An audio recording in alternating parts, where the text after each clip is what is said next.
In this week's Wednesday recap, we start in Ghana, where betPawa, the current sponsor of the Ghana Premier League, has terminated the agreement after just 1 year.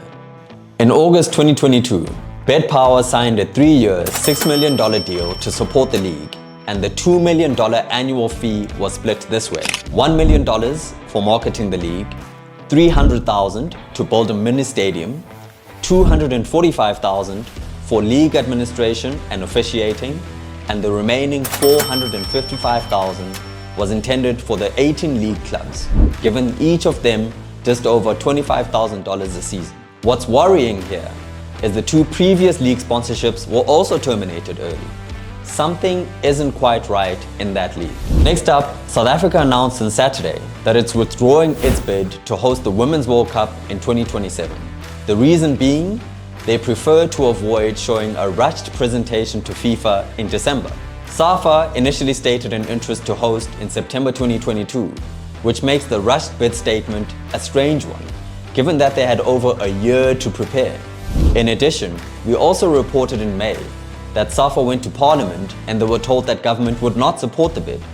This was because SAFA did not comply with EPG reporting standards, which are required for government funding and support for hosting international events. It also emerged this week that SAFA launched their bid to host the World Cup without a government guarantee. So it seems very likely that SAFA was never going to be able to host, which begs the question, why announce an intention to host in the first place? And finally, the African Clubs Association was launched this past week with an announcement of the body's leadership. It's made up of Hersi Said of Yanga as president, Kaizer Chiefs' Jessica Motaung as the first vice president, and Nigeria's Paul Bassi of Akwa United as the second vice president. But what is it? In summary, it's a new body that aims to improve the quality and competitiveness of African football. It's Africa's version of the European Clubs Association, which looks after the interests of European football teams. Now, the ECA, or the European Clubs Association, describes itself as the only association that directly represents their voice, understands their issues, and looks after the rights and interests at all the highest levels. Here talking about European clubs.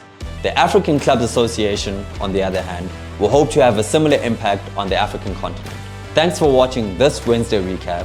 See you on Friday for a deeper dive into the African Clubs Association.